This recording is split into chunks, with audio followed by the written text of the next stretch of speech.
Hello everybody, this is Sephiroth4 bringing you my first video for Collab Camera-Upt. My series on this channel is going to be lists. I'm going to do lists of Pokemon things. Specifically top 13s, bottom 13s, side 13s. It's going to be 13 of everything. It's going to be fun. Since this is not something that I'm used to, I'm just going to ask for feedback from all you guys. This is my first time doing list video type things, so if you guys want to give feedback on how I present it, on how the layout is, anything like that, it would be greatly appreciated. With that said, let's get started with my top 13 favorite Pokemon of all time. Just a disclaimer for this, it is my personal opinion on things. It does not have to be yours. It will probably not be yours. And the way that I came about the Pokemon in this list, essentially I decided based on Pokemon that I've used in the Pokemon games. It doesn't have to necessarily be a presence in a main series Pokemon game. It could be because of a side series thing. It could be because of the show. It could be because the Pokemon looks cool, has a nice moveset or whatever. I generally do not base my opinions on whether the Pokemon is good or bad competitively, because I'm not a competitive Pokemon type player. I kind of just get cool Pokemon and give them moves and kind of brute force my way through everything. So with that being said, let's get started with the list. Number 13. Number 13 is number 351 in the Pokedex, the Weather Pokemon Castform. Now, you may be asking yourself, Dovi, Castform? Really? Favorite Pokemon? Well, there's a few reasons for this. I'm just going to talk about Castform a bit. Castform has a very unique usage in the Pokemon games. It has the move Weather Ball. It has the ability Forecast. Essentially, depending on the weather, unless it's, Shadow Sky or Sandstorm or whatever, Weather Ball kind of copies the weather, and Castform changes its form to match that and always give itself stab damage for Weather Ball. And you can really pretty much turn it into a fire tank or an ice tank or water tank if you really wish, though I usually keep it for ice or just unexpected movesets.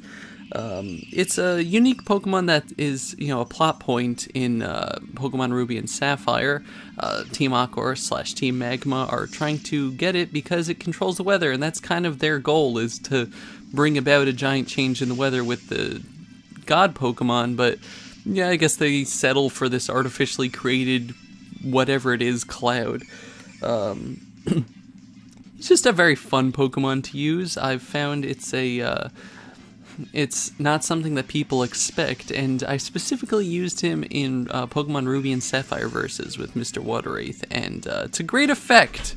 It was not something that people expected, especially him, and it ended up killing 2 members of his team when we fought at the end. It was a fluke, of course, but it was just funny to see this lowly Castform that was underleveled just kind of plow through some of his Pokemon. In fact, I decided to keep Castform on my team for Pokemon Alpha Sapphire, and I named it Team Slayer. And it's actually working out pretty well. It has pretty average stats, I would have to say. But it's just makes up for it with versatility, and it's really nice. Its form is kind of like a living cloud, maybe shaped like an H2O molecule, something like that. But just the different forms and things like that always intrigued me, which is why it's number 13 on this list. Number 12. Number 12 is number 145 in the Pokedex, the Electric Pokemon. This Pokemon is Zapdos. It's our first legendary on the list, but not the only one. Zapdos is always a fun Pokemon. Its look, it's very intimidating. It's like, the Pokedex entries all say it's the embodiment of thunder. When it flaps its wings, it creates thunderstorms, things like that.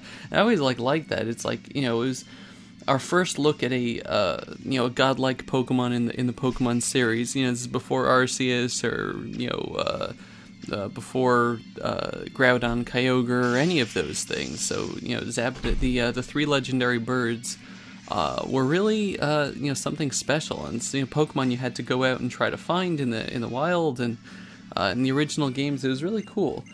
I chose Zapdos over, let's say, Articuno, whom I also like a lot, who was actually runner-up for this, because he was one that I actually used more in the Pokemon games. It was the easiest to find of the three legendary birds. You really only needed 3 badges to get to him. You needed the Boulder badge.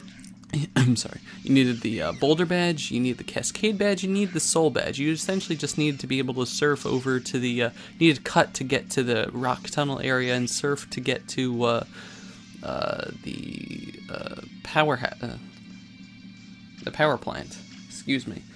And it was just like, it was so you can really get it sooner in your journey than the other Pokemon, even though it was high level and it was probably really hard to catch when you were lower leveled. But still, I always enjoyed its electric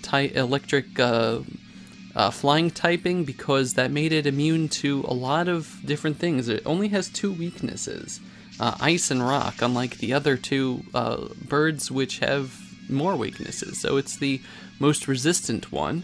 It has nice special attack and speed, and it came with, when you caught it, it came with Drill Peck, which was a very strong flying move that you really could only find with, let's say, if you trained up a Spearow or a Fearow or Doduo, Dodrio. But who has the time for that? You could just catch a Zapdos with Drill Peck, very tough flying move. You give it Fly, you give it Thunder or Thunderbolt, and it became a really good Pokemon. It was really nice to use on teams, and I mean, you see in Twitch Plays Pokemon, they had a Zapdos that kind of just, they caught with the Master Ball somehow, and it just swept through a lot of their opponents. It was great. The Zapdos itself is based on possibly the Native American Thunderbird, which is also like the god of lightning, thunder, rain. It's one of the reasons why whenever I catch a Zapdos, I usually name it Thunderbird, unless I just don't remember, like the one that I'm using. It also has a nice presence in the second movie, which was one of my favorite of the Pokemon movies, so it's just something that's always memorable to me, and I like it. The Zapdos Pokemon cards are also fantastic. I still have some of the, I still have the base set Zapdos and also the fossil set Zapdos. And both of them I just have fond memories of using. They're very strong, although they could be damaging to Zapdos itself, especially the original set Zapdos. But it was just something that I remembered. Like, those cards were rare, and I remember opening the packs that I got them in, and it was just something that always stayed in my mind. Zapdos is just as this awesome Pokemon, which is why it is our number 12. Number 11. Number 11 on our list is number 385 in the Pokedex, the Wish Pokemon, Jirachi. Now, Jirachi is a very special Pokemon to me. It's not one that's very easy to get in the regular games. GameStop had a event handing him out a little while ago, and they had like Draco Meteor and all sorts of things on them. It was pretty cool. But before that, the only way to get Jirachi was from a special pre-order disc that people got for pre-ordering Pokemon Coliseum for the GameCube. And you got a pre-order disc that had a preview of one of the Pokemon movies. It had a preview of Pokemon Coliseum, and it had Jirachi Wishmaker. And I mean, essentially what it did was it was a Jirachi channel, I guess it was called. You hooked up your Pokemon Ruby or Sapphire Game Boy game via a Game Boy Advance link cable, Game Boy Advance game, via Game Boy Advance link cable, and you got a Jirachi on your game. And you could, as long as you just started a new game, could only do one per game, but as long as you start a new game, you could just get one Jirachi after another. And so every time I started a new game, I would get Jirachi. I would trade it out so that I would be able to hold on to it, and I built up a small army. But yeah, it was just something that was memorable to me because I was able to get this disc. I pre-ordered Pokemon Coliseum, and so now I have a Jirachi factory. But yeah, Jirachi is also just a Pokemon that I enjoy using. It has nice stats for a legendary. Um, it has fun moves like Wish and Doom Desire. My ideal move set for Jirachi is generally Doom Desire, Wish, and Psychic, and for the last move it's either Cosmic Power or Last Resort, depending on the gen. But what I would usually do is I would use Doom Desire, and then Wish, and then Cosmic Power, or Doom Desire, Wish, Psychic. And then after I used Psychic, the Doom Desire would come true, would happen, and the Wish would heal me, and I would just go on and kill more Pokemon. And, it's something to set up. It takes 3 turns, but it's a really fun moveset to use. And Jirachi, being Psychic Steel, had very few weaknesses until it was nerfed in Gen 6. But, really nothing could hurt it. The Psychic weakness for Dark went away. The weakness for Ghost went away because of the Steel type. It was still weak to Fire. It was still... I don't know if it was weak to Bug. It might have not been weak to Bug either, actually. It was still weak to Fire and Ground. And... yeah, that was pretty much it. It probably had other weaknesses I'm forgetting, but... Jirachi was just a tank of a Pokemon. He's also adorable. I mean, look at his design. I like the fact that he grants wishes. It's just like a nice Pokemon, you wish upon a star type of thing. Its name, I was trying to find the origin of its name. It's either from like the Russian word for wish, which is Gelat, like Jirachi. I don't know. I probably mispronounced that. Or Sashi, which is either Japanese, I think, for the word for wish. But yeah, Jirachi was always just someone who was very cute, and I enjoyed using him, and that's why he's number 11 on my list. Number 10. Number 10 on my list is number 158 in the Pokedex, the Big Jaw Pokemon Totodile. Now you may be wondering, Dovi, wouldn't you choose Feraligatr? Totodile isn't that strong, and the answer is no. I enjoy Feraligatr a lot, but Totodile has a much bigger place in my heart. Totodile is an adorable blue bipedal crocodile that you just can't help but loving it. I mean, you look in the show, the Totodile that Ash owned is just always happy and dancing up and down and just going and doing this little rain dance and stuff, just dancing all over the place. There's also the episode where actually I think we met Totodile, where it kind of just latches onto Jessie's hair, and she's just trying to swing her head all over the place, and it's just not coming off, and just latches onto the end of her hair, and it's adorable. Totodile also just has a place in my heart just because in my original Silver playthrough, Pokemon Silver is my favorite game of the Pokemon series, by far. Not Soul Silver, just regular Silver, the original one. It was the first Pokemon game that I actually had looked forward to and researched. Like, the original Pokemon games I played shortly after they came out, but that was like my introduction to video games. Or not video games, but like to the Game Boy. Like, my cousins bought me a Game Boy and the games, so it wasn't really something that was mine.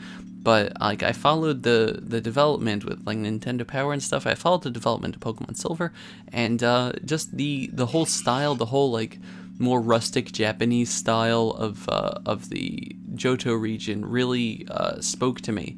And Totodile, Chikorita, and Cyndaquil were also just more like Japanese than Charmander, Bulbasaur, and Squirtle, who were, I guess, more animal-y, as opposed to like a cute little mouse and a herb thing and a little crocodile. But they just had like a very unique look to them, and Totodile really spoke to me with just its colors and its happiness and just the way it danced around all over the place. And I really enjoyed its moveset and its uses, and even once it evolved, I still remember Totodile as being my favorite. I always name my starter water types Water Demon, and I think that really started with Totodile. He was just my favorite there. And definitely my favorite of the starters. His name obviously comes from like Tot and crocodile, Totodile. So it's just all around a very fun Pokemon, and that's why he is at number 10 on my list. Number 9. Number 9 on the list is number 143 in the Pokedex, the sleeping Pokemon, Snorlax.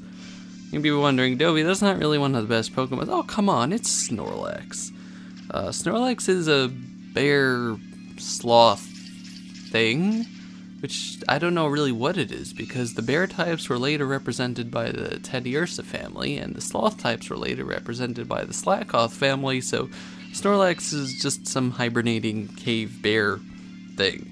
Its name obviously comes from snore and relax, or just snore and lax. It's a fun game. It's a fun game. It's a fun Pokemon. It's a tank. Has high defense. Has nice defense, high attack, high HP. It's really hard to kill generally. It's used in the games as a plot device, just a way, invisible plot wall. Just a way to keep you from getting too far ahead. In the first game, it's used just to block you from getting to Fuchsia City too early. Second game, it's also used as a blocker, and it's just fun. I mean, it's one of the reasons why it's so memorable is because the game forces you to try to fight it, and makes you actually care about it if you want to get the full Pokedex. And once you catch it, you find that it's pretty powerful. Snorlax also has a very fun appearance in the show, several times, all over the place actually. Snorlax is, the first time we find him, he's damming up a river and Ash has to try to wake him up, and it's wacky hijinks ensue. He's encountered later in the Orange Islands when he's like eating grapefruits or something like that, and Ash actually ends up catching Snorlax, and it becomes pretty powerful. He's also in a bunch of the different side things, like it's in Pikachu's Rescue Adventure, and in the second movie's short with the Pichu Bros, Snorlax just makes a brief cameo with the Pichu Bros and Pikachu bouncing on his stomach while Houndour's chasing him, and then Snorlax rolls over as Houndour tries to use him as a trampoline too, and Houndour just lands on the ground. It's like, and then Snorlax just rolls back on and squishes him. It's just fun. Snorlax also is in the Pokemon Adventures manga. There's like a bike race that Red was going on, and Bulbasaur's head got covered. It got like a Beedrill hive stuck on it, like with honey and stuff. And Snorlax was like blocking the road, and he just smelled it, and he's just like, and the next scene you see is just like Red is cycling his way out of the forest with his Snorlax just charging after him. It's funny. Snorlax also has a great representation in the Smash Bros. Games as Pokeball Pokemon. In the original game, he takes up like 3/4 of the screen. He is absolutely devastating, and he gets a bit smaller in the later games, but that's fine. I really enjoy it. He's always fun to see there. Just like his descriptions, like Snorlax has to eat 900 pounds of food before it's satiated and things like that. Also, the Snorlax Pokemon card's always fun. I have a first edition of, which may or may not be fake, first edition of the Jungle Set Snorlax, where its power is thick-skinned, where it actually can't become asleep, confused, or paralyzed, or poisoned, which doesn't make any sense considering what Snorlax is. Also, Rocket Snorlax is just my favorite thing. It's just a Snorlax surrounded by food, and Snorlax just became a better Pokemon in later games also, because it's got Snore and Sleep Talk and things like that, after the first game, and it's just a fun Pokemon, which is why it is my number 9. Number 8. Number 8 is number 494 in the Pokedex, the Victory Pokemon Victini. Now, Victini is fun for a few reasons. First of all, it was the first Psychic Fire type, and that was just a great type combination. I just enjoyed the ability to have a psychic Pokemon that was also fire. Just generally in my teams, I don't have fire types. And so just having, I always have a psychic type, but just having a Pokemon that was both really helped out a lot. Funny thing is, in that game, I also had a Simisear in my party, so that kind of just completely negated it, but it worked out. It worked out. I only just enjoyed the fact that Victini was number 0 in the Unova Pokedex, which never happened before, so it came before all the starters. The only way to get it was through events, having it given to you.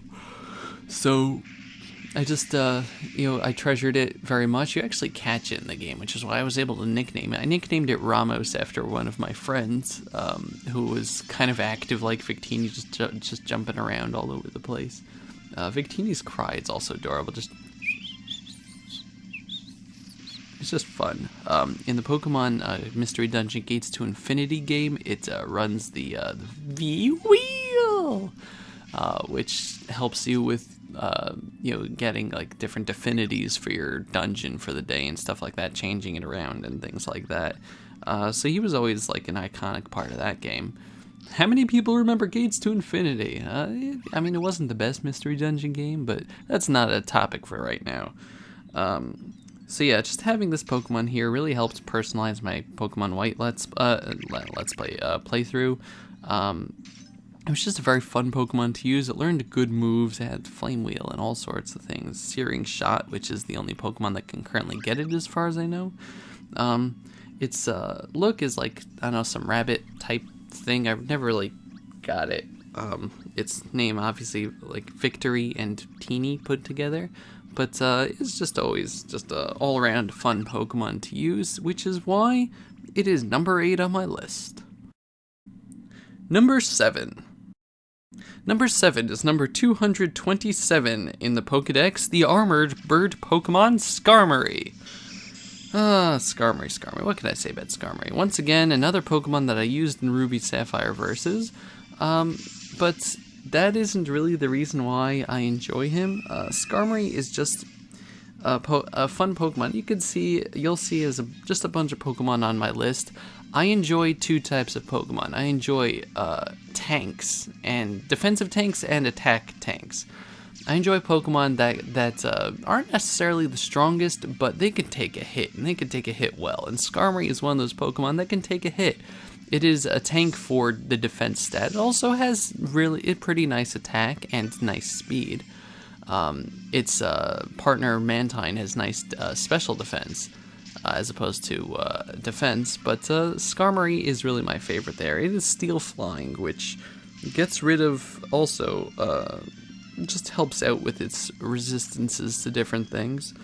And even though it was, nerfed a bit in Gen 6, I still love it. It's the first boss that you run into in the Pokemon Mystery Dungeon games, like the Blue and Red Rescue teams. I think it's the first boss. And that just makes it iconic for me. It kidnaps Diglett, and you have to go beat it up. And I just love those games, and it's just something I always remember about those games. It's the shiny is really nice with like a green, like a goldish color with green wings. Although once you get to Gen 6, you really can't tell, which is kind of disappointing. I always name mine Dreadnought, which, it's like the Dreadnought is usually like some, airship or something in the Final Fantasy games. There's always like a big armored thing, named after the HMS Dreadnought, which is a British ship. But Skarmory is just always something I enjoyed using. It was fun to use. It really could take a hit no matter what the situation, and it was just always an all-around fun Pokemon, which puts it at number 7. So far, we've gone through the first 7 Pokemon on my top 13 list. However, this video is getting just a bit long, so I think that we're going to leave the last 6 for next week. Thank you very much for watching, and tune in for my top 6 favorite Pokemon. Goodbye, everybody. This has been Sephiroth 4. Bye-bye.